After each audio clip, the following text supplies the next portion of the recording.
So my mother actually inspired that. My mother has been writing for most of her life. She's 88 now. So she's been writing for about 79 years.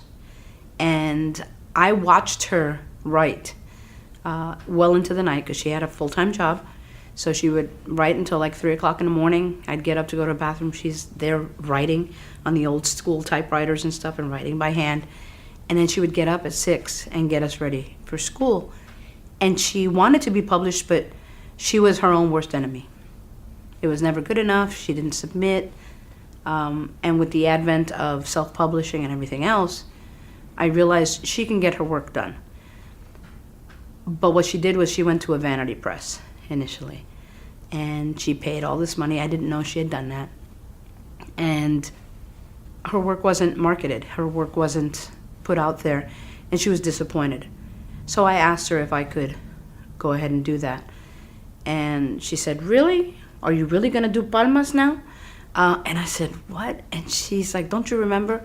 And we had talked about it years ago, about starting a company, she and I.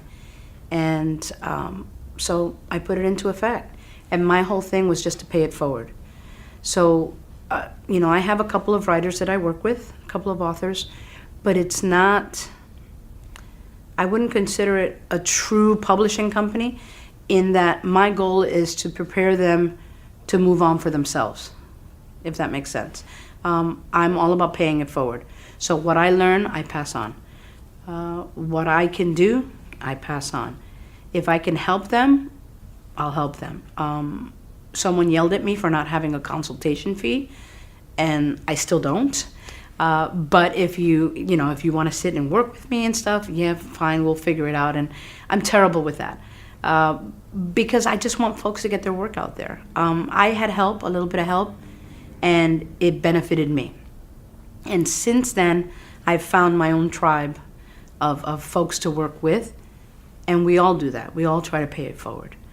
Obviously, we also need to pay the bills. So that does become a part of it. So, we have fees and stuff like that on the site for services, not for publishing. If they want me to publish their work, I take care of everything. I foot the bill and get their work out there. And then we have, regular standard contract with a percentage of royalties and everything else. But for the most part, it's more like a consulting thing. Like I'll prep everything, I'll format, I do all of that. And I do cover work. Yeah, when do I have time to write? I don't know. But I do all of that as much as I can. And it's just an homage to my mom, really. So, I've got 3 of hers published. We talk all the time because she's trying to finish up all her other stuff. She's 88, so, the family knows, God forbid when she passes, all of her writing is mine. And there's a lot of it. But I know every single story, and I know where she was going with them. So it's just one of those things,